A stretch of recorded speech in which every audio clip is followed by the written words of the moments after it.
All right, folks, it is July 22nd. It is the All Star break here in 2037. As you can see, things are still going well. We're 7 games in front of the San Francisco Giants for first place in the Pacific Division, but things have definitely not been going as well as they could be.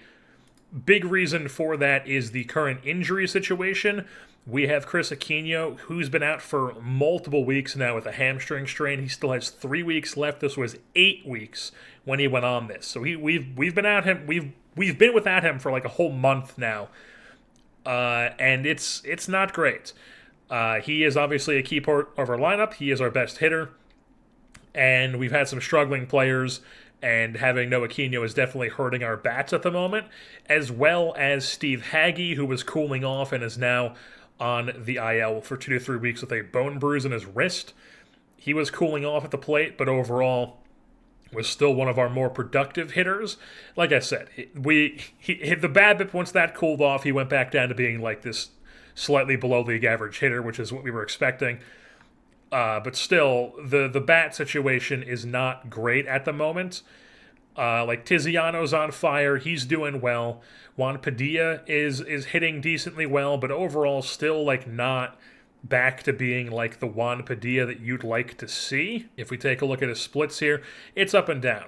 In May, very small sample size. June was dreadful. And now here in July, he's just tearing the cover off the ball. So who knows? Maybe now he's turning a corner, or maybe it's just going to be a one-off thing. But Juan Padilla's regression the past few seasons has definitely been a huge part of our team because he was a major player for us, and now he's just not. Also, Juan Soto's age is finally starting to show here, as he's still like a solid player, but he is 38 years old, and he's like, he's starting to have some flaws. He's striking out more than he's walking, which is, still walking a shit ton, but his OBP is not quite in the 400s anymore. Now it's down to 378. He's not hitting for average whatsoever. The power numbers are slightly down. It's definitely starting to show that Juan Soto's time in the big leagues is coming to an end. And this is the last year that we have him signed for a guaranteed year. So this is probably Juan Soto's last year on the roster. Ellie De La Cruz, same sort of thing with him, where it's been up and down. The strikeouts are really a problem with him this year. Still hitting a bunch of home runs. The RBIs are starting to, or actually, I think he's only hit like 2 since we last checked in. If we take a look at his splits here, yeah, he's had no home runs in July, so not great. He's had a dreadful July. I mean, oh my god. But he hasn't gotten hurt, but he has not been good either. And he's playing first base for us right now because Aquino got hurt, and our situation is we're playing Ellie at first, Padilla at third, and then Piscotty and Alvarado are mixing in right field. Piscotty's been playing much, much better than Alvarado is. This was every third game. We bumped it to every fifth game because Piscotty's obviously the better option for us right now. And then we've got Anaya and Cuevas in the mix at catcher right now because Hagge is hurt. So it's just a bunch of injuries that we're working our way around, but overall the team is still playing well. Oh, also Guadarrama's hurt, but he is back rather soon. And then Austin Anglesi was already on the 40-man because he was Rule 5 eligible in the offseason. I did not want to risk losing him, so we just called him up. And he's been dreadful at the plate, as you would expect. He has not hit at any level in the minors, and he was just our best option to play shortstop defensively, so he's come up. He was already on the 40-man anyways. We've already used his option for this year, so I was like, let's just call him up, see what he does. And he's been dreadful. Just straight up awful at the plate. Keon Johnson's mixing in at shortstop as well, and he also has just been awful. Just purely dreadful at the plate. It's a problem. We have like no bench bats who have been doing anything for us. Huzzy's starting to come around. I shouldn't say that. Huzzy and Dorta have been solid, but like Alvarado's not been good. Keon Johnson has not been good. We're going to have to look to possibly pick up a bat or two here at the deadline. And then the pitching side of things is still going solid. The pitchers are, we should take a look at the team stats here. You can see still third in runs scored. Overall, still a very solid offense. Still above 500 in July, even with these injuries we're fighting through. And then the pitching staff is still just just great. The zone rating has dropped. That's probably because of... What could that be for? Guadarrama not being on the team? It's probably because of Guadarrama, his absence, but overall, we're definitely not as good of a defensive team as we usually are. But, it's not... I don't think it's anything too much to worry about, but the pitching is still very solid. The pitchers are still doing the damn thing. Josh Flynn's still been fantastic. Justin Lampkin's still been really good. So has Hoskins. Luke Little's been on fire. Flynn's even gotten a little bit of a boost in scouting, as you can see here. His potential movement has gone up. And then Justin Lampkin also back up to a 60 with the 65 stuff. Love to see that. The movement went back up. It's great. Things are going well with the pitching. It's just we need to get the bats in order. Also, if you're wondering about Spainhauer's walks, still walking a ton of guys, but it's not quite a 20+% walk rate like it was. If we take a look at his splits here, it was just absurd in April. Still bad in May, but, overall much better. And then June started to get a little bit better, and then July, he's kind of been getting really unlucky with the ERA, but the FIP has been fantastic. And then I always forget to do this because it's just something that I don't even really care about at all in real life, but we have had a couple All-Stars this year. A couple of them I think are pretty undeserving All-Stars. Terada made the All-Star team. He's deserving. Shamar has made the All-Star team. I think he's by far our worst reliever this year. Not sure why he made the All-Star team, but he did. And then Aquino, despite being injured, was the top vote getter at first base. So he made the All-Star team, but obviously he has an injury replacement. Tiziano made the All-Star team as a second baseman. And then Elly De La Cruz making it as the top vote getter third baseman. I am not kidding when I say this. The American League top vote getter third baseman is Elly De La Cruz. Even with this season he's putting up, I guess this game has some sort of popularity thing built into the game. So even at this point in Ellie's career, he's just getting boosted through the fan voting. Not that I'm complaining about that in real life. Ellie is sick as hell in real life. I'm just saying, if he's 35 years old and putting up a season like this, that's where I start to get really this is, maybe there's a better system to do this. Another thing that I wanted to show here before we start looking around at guys we possibly want to trade for to pick up on our roster here at the deadline. Well, first of all, we have the best run differential in the American League Pacific Division by quite a bit, as you can see here. But what I wanted to show is that the Atlanta Braves, who are the worst team in the Southern Division, one of the worst teams, if not the worst in all of baseball, they are indeed one of the worst. They are the worst team in baseball. But they've got some dudes on this roster because of big trades that we've made in the past.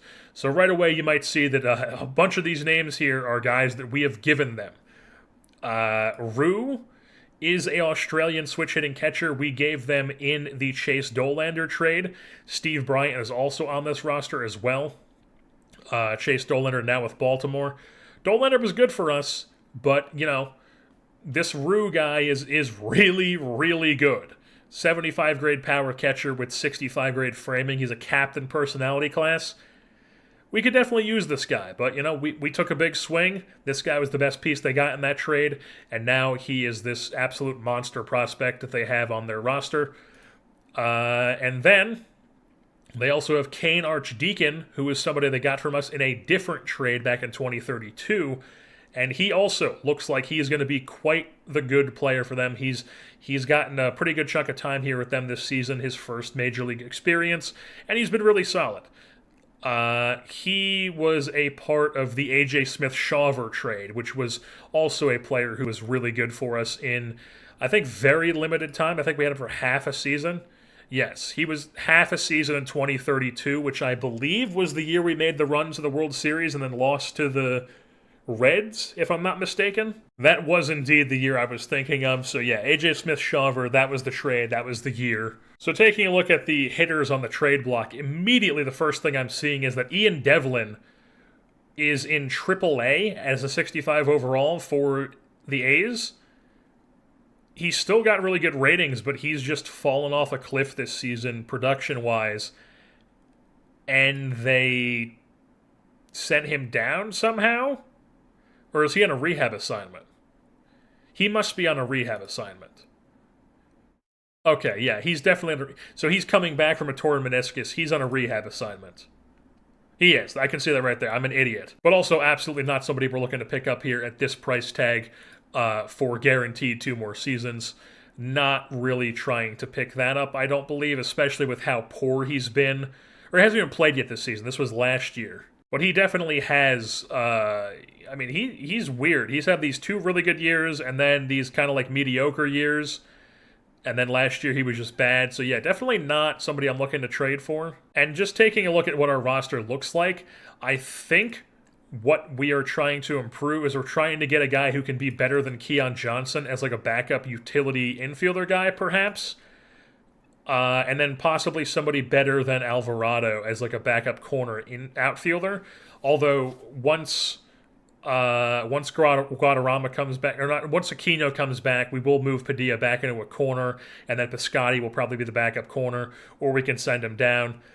We'll have to make a decision, but I do think we're going to pick up one bat who can help us here, and I'm thinking that it's gonna be a guy who's mainly a bench player for us, but he is gonna mix in a decent amount, and I think it's probably somebody who should be able to play corner outfield. And if not that, maybe like third base. But even then, like Huzzy's the main guy there. Or who knows, maybe there's like a shortstop we can go out and get. But I do like what Guadarrama gives us. He's been solid this year defensively, although the bat really is definitely lagging behind. But overall, defensively, he's a very solid player for us. But, you know, if we can find a shortstop that can help us offensively and give us decent defense, I would not be opposed to doing that. But then again, how often are you, like, looking at the trade block and there's, like, a shortstop who can actually help you? Like, you know, there's wrecked Mason Wynn, who's currently hurt and isn't a shortstop anymore. There's Cole Young, who's wrecked, hurt, isn't a shortstop anymore. There's Wahiwa Aloy, who is fragile, hurt, isn't a shortstop anymore, never really was.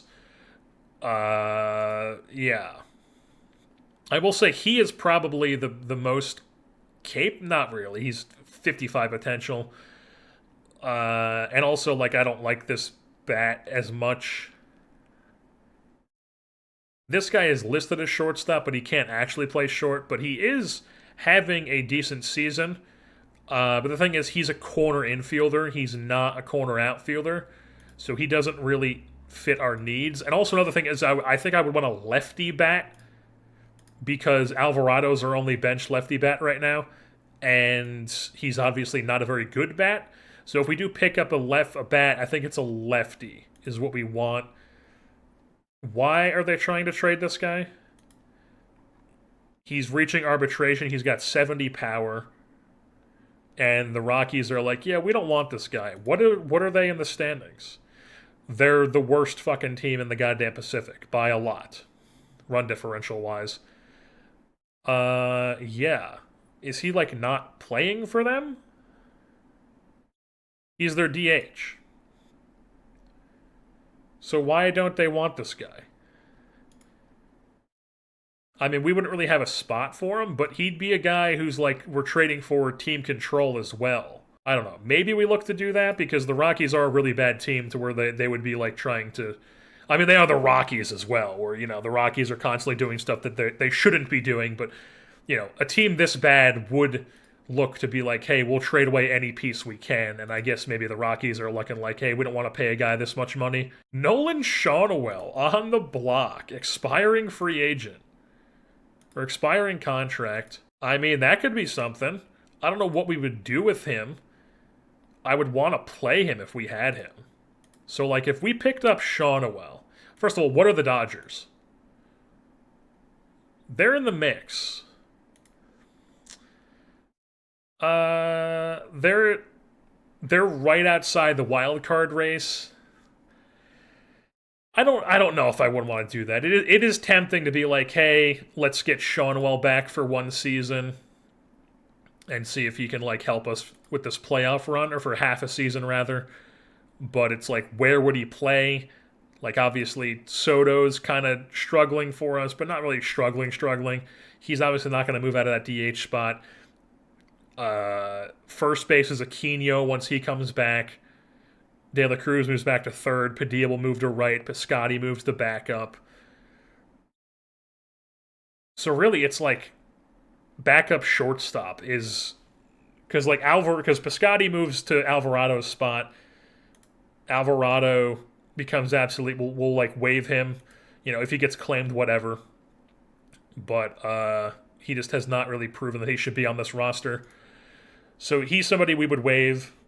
And then Keon Johnson is somebody who's like we want to have around for his captain personality class, but also like he's not good enough, and his spot on the roster is the one that's like up for grabs. And then when it comes to like some more not like so basically the lefties who I'm interested in are like Cerna, who would take like a decent package to get. Why is it on OSA?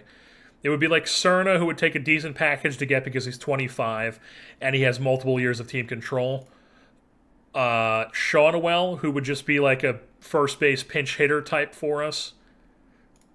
Or somebody like AJ Gracia is interesting. He was somebody I was looking at in the offseason, and then the Dodgers signed him to a 1-year deal. Interesting enough bat, lefty hitter, can play that corner outfield spot, that backup corner outfield spot we're looking for. He's also like not a starter for the Dodgers, so it could definitely be feasible to trade for him. The thing about Shawnuel that's kind of putting me off is one, we don't know where he's going to play, if he's going to even play at all, really, and then two, he's starting for them and they're like trying to compete. And then the other guy is Ricky Hall, who we remember from last year was on the Arizona team. He's just like a decent corner outfield depth guy, but I don't know if he's like an upgrade from anybody we have on the roster already. So basically, I think it's either Gracia or Shawnuel, but I don't think I want to trade for Shawnuel because the Dodgers are competing. So I think it's Gracia who we're going to try to pick up here. I think we're pivoting. We just got word that Chris Aquino has suffered a setback. It'll now be at least another 5 weeks with him on the IL. LA's playing hardball with Gracia here. I'm trying to offer them like some of our like decent depth relievers here because I'm like, hey, here's a reliever who can help you. You'll give us a bench guy who can help us.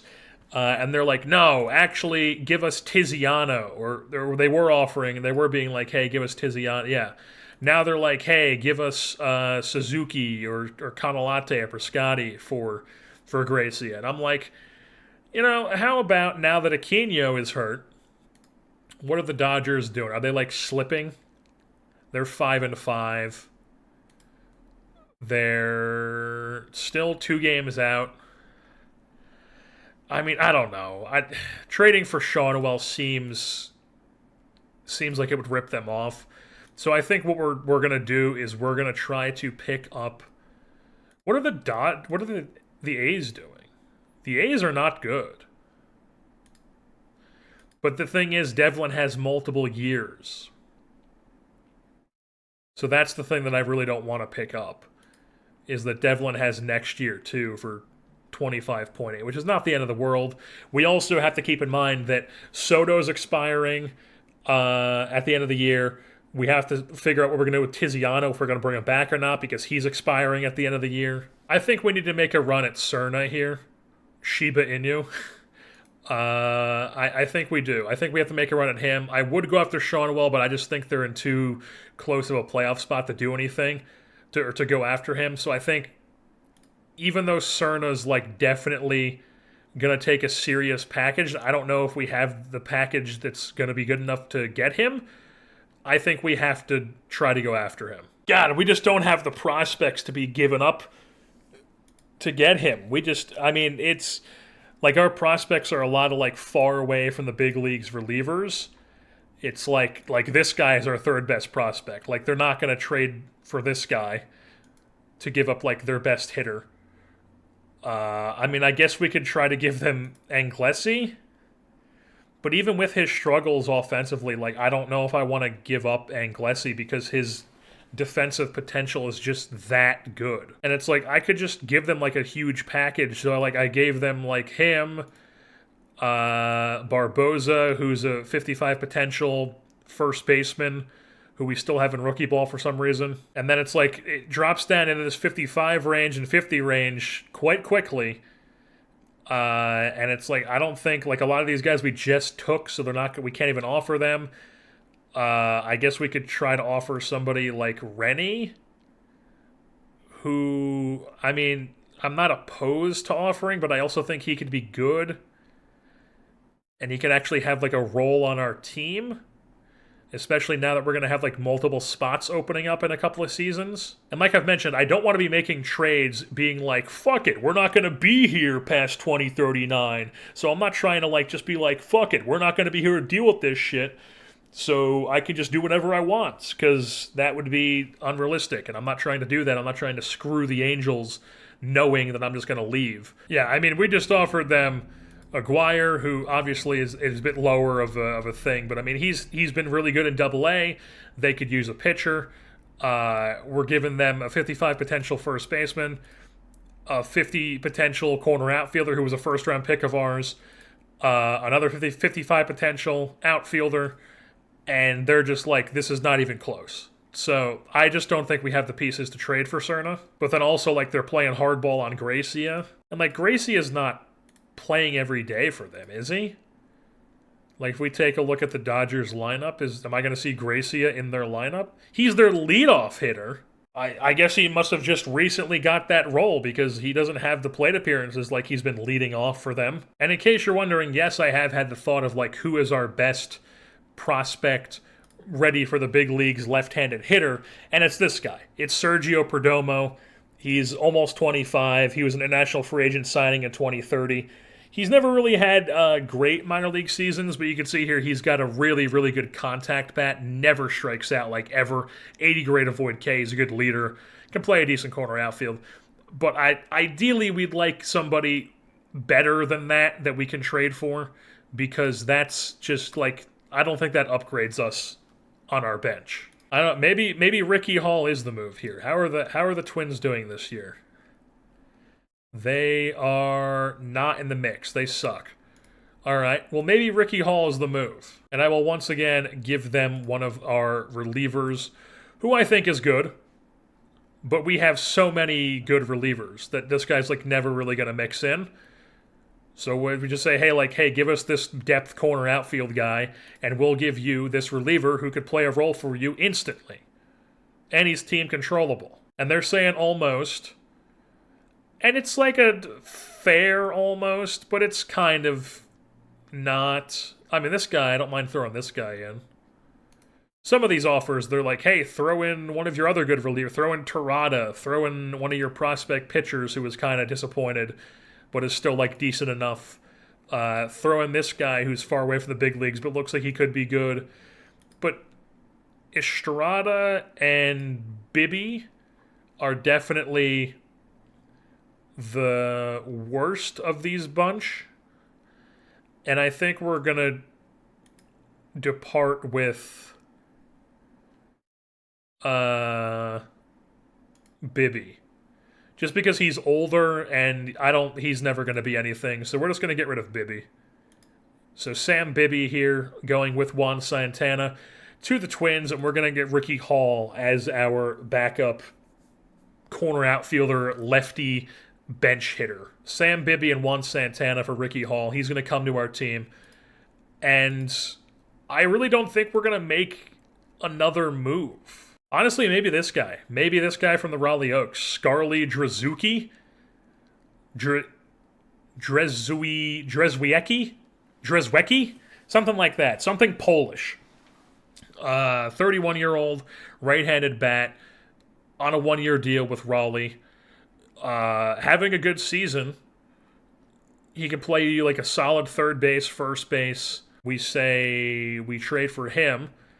And then what do you have as far as pitchers on this team? Ryan Sloan? Okay, I don't think they have like a dude we can trade for. They don't really, like Sloan and then their closer Hayes. I mean, he's decent, as well as Chris Hayes, and then we'll offer them just something to get the trade started here and see what they say. We'll give you Luis Aguirre. How about that? We'll give you Aguirre, and then maybe we'll throw in somebody like... We give them Mike Novak. He can help them. He can be a part of their system. So Mike Novak and Luis Aguirre we're going to offer for these two. They did not have a response, which makes me think that they just traded Scarley right from out under our nose. They just traded him, didn't they? This happens all the goddamn time. The fucking Dodgers! Who'd they give up? I was giving you a better package than this guy! And then of the available relievers that are on the trade block, there really aren't many needle movers here for me. Like, we like Vince Garza, but he has gotten to the point where he gives up, like, what is this weird thing? He has horrible BABIP, but then he also doesn't allow home runs, but he is allowing home runs this year. He has a -8 R-WAR. He already has 114 innings in 64 games. What? They are just destroying this man. Just a quick little update. Things are going well here in Anaheim. The record's still doing well. Unfortunately, Jim Boone here, who was a former high pick, I believe. Yeah, second-round pick for us in 2032. Another one of these pitchers that we took who just immediately got hurt and has just never been the same ever since. But he was looking like he was going to be a decent possible, like, depth and, like, reliever option for us, especially with this 80 hold runner. A lot of good pitches, a lot of 50 on here that you could have gotten, that he could have gotten up to. But unfortunately, he just had so many injuries, and he just had a torn rotator cuff, and at age 23, he's just like, yeah, I'm done. I mean, he's 23 years old, and his injury list is just right off the bat. Torn rotator cuff, shoulder tendonitis, tired arm, hand soreness, shoulder inflammation, rotator cuff strain, finger blister, sore back, strained abdominal muscle, rotator cuff strain, oblique strain, sprained ankle, and then he tore his rotator cuff again. So his arm is not in great shape, so he retired. Oh, and in case you're wondering if that was the only prospect pitcher injury, no. Kevin Cherry, remember him? First round pick, 2033, 41st, second supplemental round. Torn rotator cuff. That's his second one. Torn rotator cuff immediately after drafted. Immediately after being drafted, rotator cuff inflammation last year, torn rotator cuff again. And you may be asking yourself, well, is that all the pitching injuries of your prospects? No. We have Danny Story here, fourth round pick in 2035, torn UCL. He is another guy who's just been ravaged by injuries here. And I should mention, none of these guys are fragile when I take them. They just, boom, they get in our system, and it's like we're cursed. We just immediately have these guys have these insane injuries. This guy's hamstring and abdominal muscles are just ravaged, and then he tears his UCL now. I mean, it doesn't matter what I do. These guys just constantly get hurt. All right, folks, a little check-in. There are 3 games left in the season. We have 3 at home against New York. I'm assuming this is the Yankees. We have 99 wins. The Giants have 98 wins. They are 1 game behind us with 3 games left. We need to finish strong in order to seal this division. I do not want to go through a wild card round, so we need to play this round well. And it is indeed the Yankees. So we just had a makeup game against Colorado that we won, and then we beat San Diego before that, and then we had a 4-game skid before that 2-game win streak there. But overall, it's been a solid month of September here. August was on fire. We can just look at the team stats here. August 18-11, rebounding after a rough July. September has been solid as well. Overall, the team's playing very well. We have 3 games left. Let's see how they go. Game 1 against New York. I don't know who we have throwing, but we lose it 5-4. Pimentel goes 5, only gives up 2, strikes out 8, but they outlast us. They score. Their guy goes 8 Ks as well through 5 1/3. Eric Rose. Wrecked Eric Rose. Picked up the save on us. Wow. But it looks like the Giants lost as well.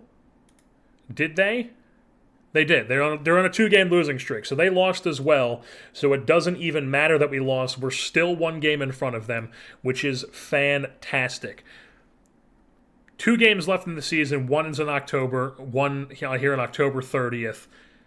September 30th, rather. Fantastic. We win 6-0. We get the player dev update. We find out that Pimentel's potential's up to a 70. He's just key part of the team here. We win 6-0 over New York. San Francisco must have lost because we have clinched the division after the 6-0 win. Hoskins on to Spainhauer, on to Brannick, and we shut them down. And then we lose 13-8 in the final game of the season. So we do not get 101 wins. We get exactly 100 wins on the season. Luke Little got roughed up, so did Mike Rogers, who's up with the September call-up. Shamar gave up 2, Campos gave up 2, and then Brannick and Spainhauer pitched back-to-back days. So, as we know, 100 wins, 62 losses, a plus 168 run differential, and we secure that first-place spot in the Pacific Division, just barely eking out the San Francisco Giants. If I had to guess, I would imagine that we're playing them at some point in the postseason if we end up advancing, because this is a very, very good team. The D-backs also making it once again the team that beat us last year, and they're ending on a heater here, 9-1 in their last 10, 4 in a row here. Taking a look at the team's stats, 18-11 in August, 17-10 in September. We have the 7th best run-scoring offense in baseball, so definitely have taken a bit of a toll there. We've not been scoring as many runs. The offense has definitely not been as good, but the pitching has been phenomenal. First in runs allowed, first in overall ERA, second in starters ERA, first in bullpen ERA, second in WAR, first in hits allowed, second in BABIP, first in home runs allowed. We're walking in 8th, but that's not the worst. Second in strikeouts, second in defensive efficiency, and then third in zone rating. Just overall a very, very good team. We steal a lot of bags. We draw a lot of walks on offense. We don't strike out a ton. We get a decent amount of extra base hits, and we have the second highest WAR. So we get on base a lot. We're stealing a lot of base. We're doing a lot of manufacturing runs, playing a lot of small ball, I guess, stealing a lot of bags.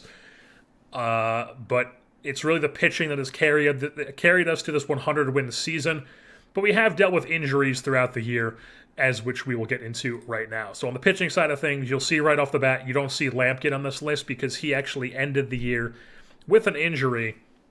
So he's on this active roster, but he does not appear here because it's showing the playoff roster right now, which we will set momentarily. But Lampkin did finish with a 3 WAR, 4.5 R WAR. Solid season for him at age 33. He's the dude. And then Josh Flynn put together a really solid campaign as well. 4 WAR if you round up. Really solid year for him. Ernesto, just fantastic. Breakout year for him. I mean, he broke out last year, but he just improved this year. He was solid. The same FIP he had last year. Improved the ERA+.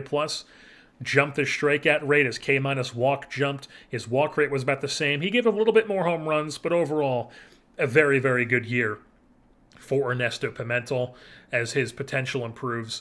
And we're definitely going to be looking at possibly locking him up long-term in this offseason because we're going to have a lot of money to spend. Mike Hoskins put together a very good season, 3 WAR for him. Luke Little has a 2.6 WAR.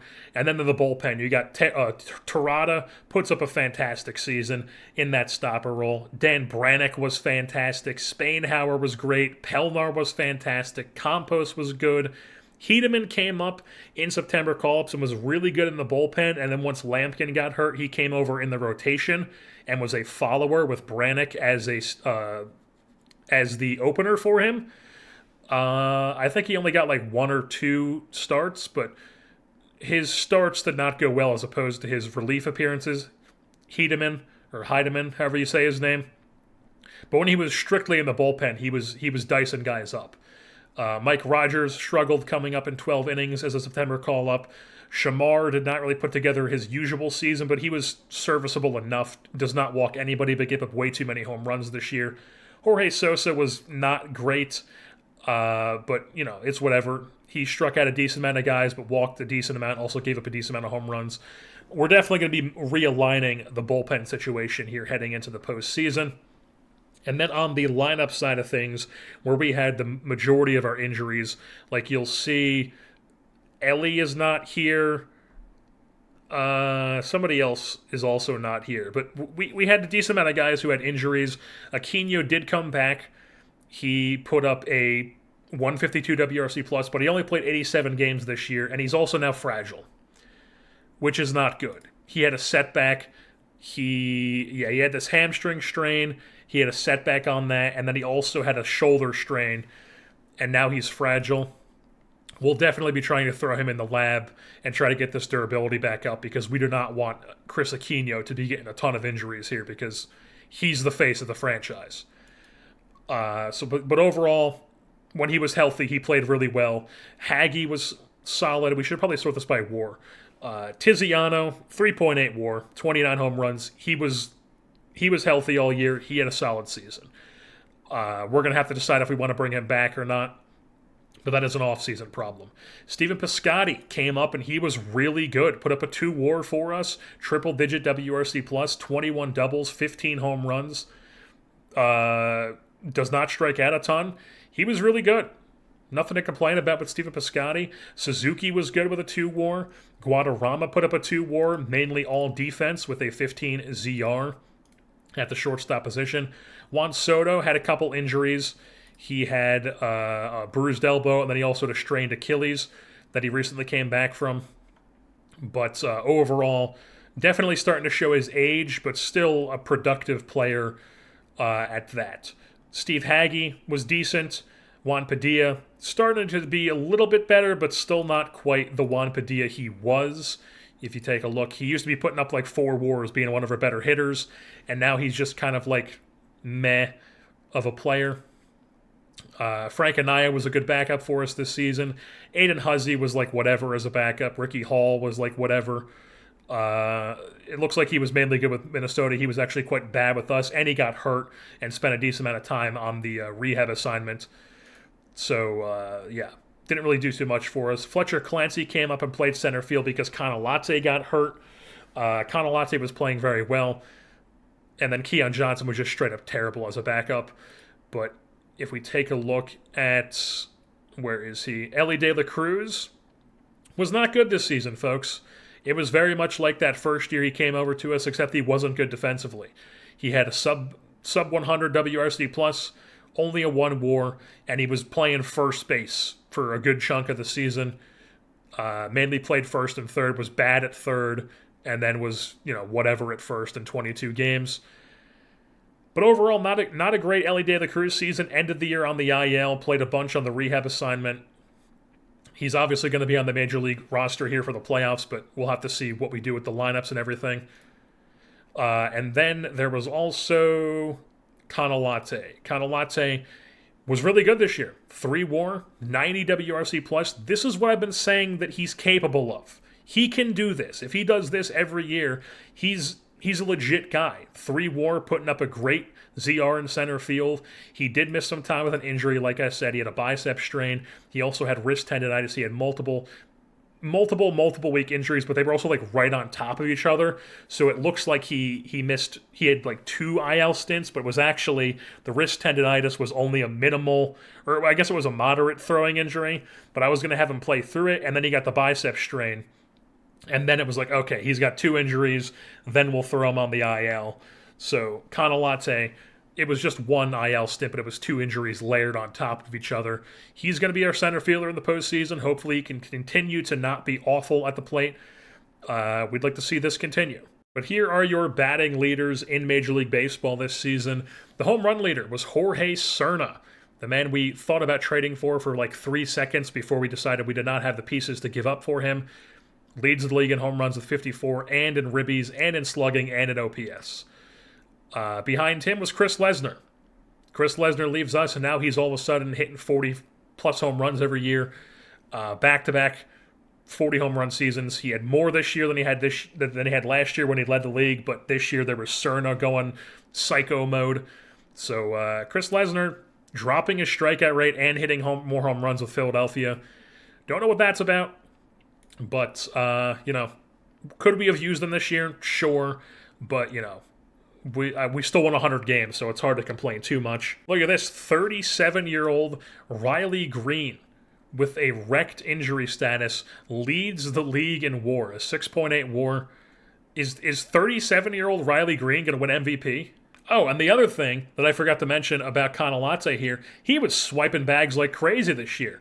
Him being a slightly more productive hitter this year has made him have a much better OBP. He gets on base more, and he's out there wreaking havoc with 43 swipe bags. That's why I've been saying that if he can just be an okay hitter, he's much more valuable than his WRC Plus appears, because he's going to get on base and he's going to wreak havoc with these base running attributes combined with his defense. He's way more valuable than his WRC Plus would make him seem. It's just he can't be putting up these 70, 40 WRC Pluses. He needs to be putting up like a 90 plus WRC Plus. And then look at this, Juan Soto back to leading the league in counting stats based on balls.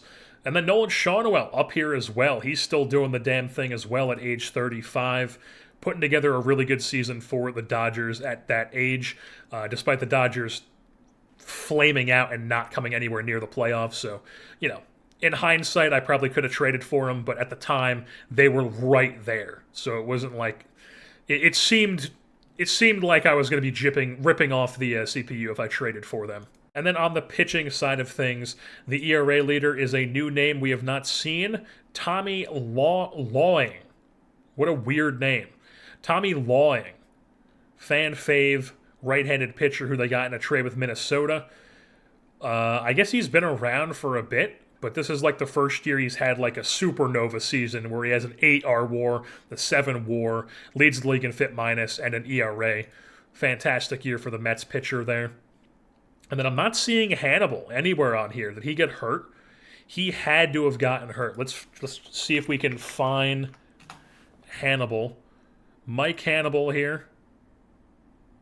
No, he did not get hurt. He pitched 33 games. He just wasn't... He was still really good. He just wasn't like 8 WAR, lead the league in every category good. And then the Vince Garza's season from hell... He led the league in walks as a pitcher. Not what you want there. I mean, just awful. 155 innings.